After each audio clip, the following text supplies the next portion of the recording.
My business partner pushed me out, saying I couldn't lead. He had no idea I became CEO of our biggest competitor.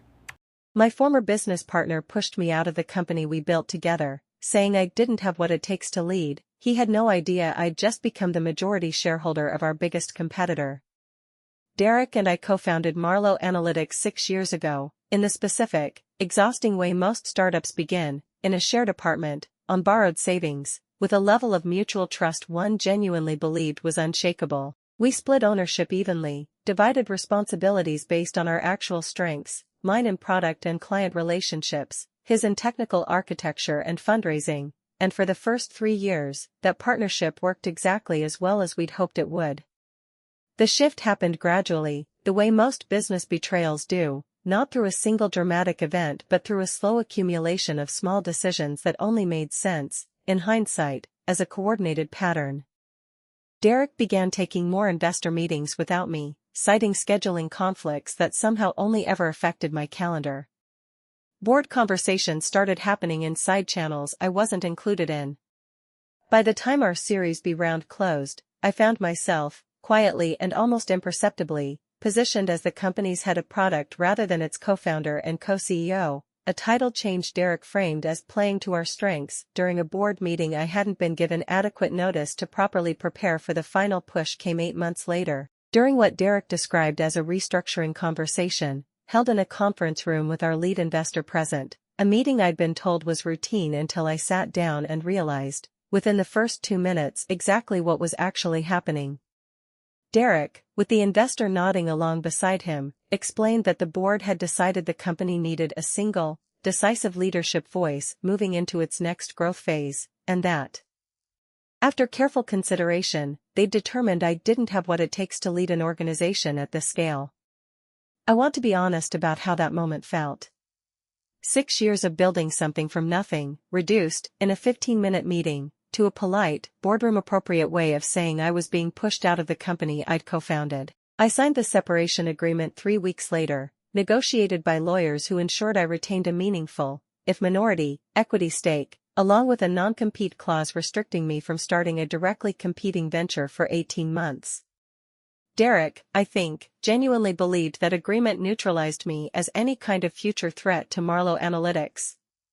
What he didn't account for was that the non-compete restricted me from starting a new company, not from investing in, advising, or eventually taking a leadership role within an existing one.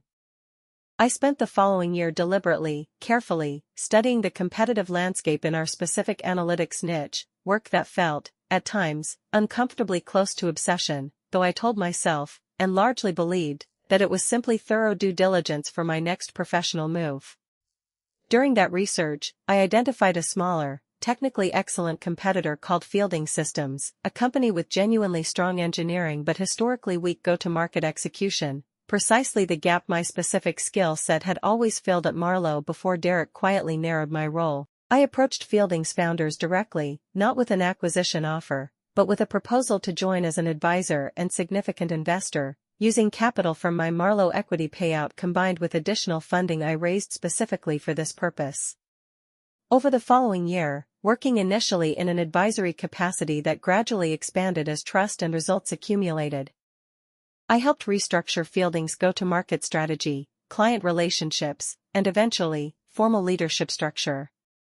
By the end of that process, through a combination of investment and negotiated equity for operational leadership, I became Fielding Systems' majority shareholder and acting CEO, a role I stepped into almost exactly 18 months after signing my non-compete with Derek.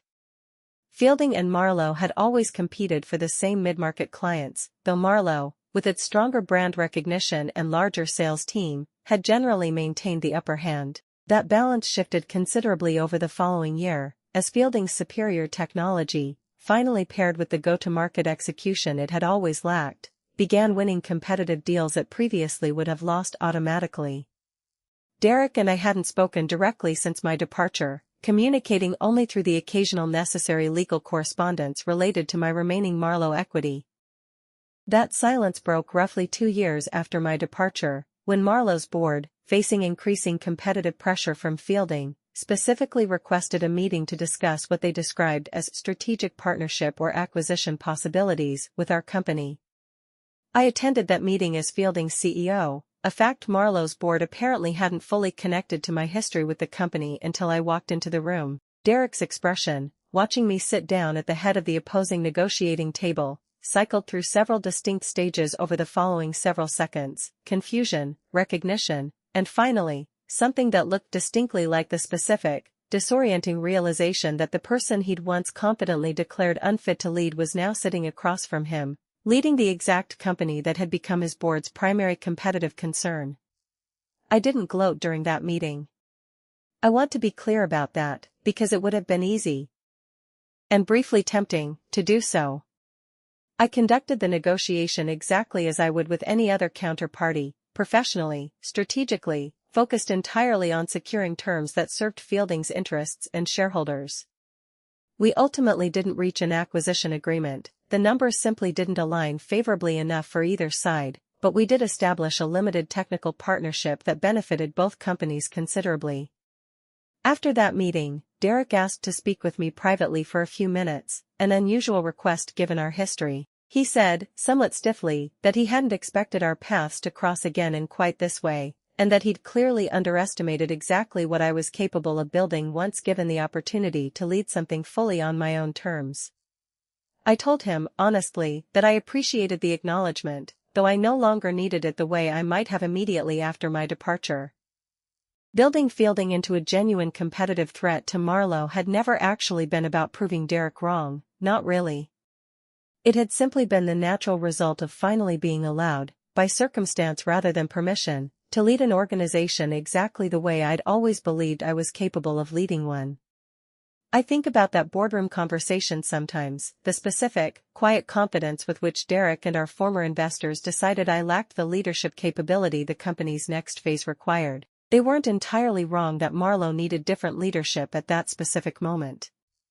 They were simply, fundamentally wrong about whose leadership that needed to be. If you've ever been told, confidently and definitively, that you lacked what it takes to lead something you helped build from nothing, remember this: the people who make that determination are rarely thinking several years ahead to the organization you'll eventually lead instead, often one built specifically because they underestimated exactly what you were capable of once given genuine ownership over the outcome. If you enjoyed this story, subscribe to Silent Empire. New story every week, subscribe so you never miss one. See you in the next one.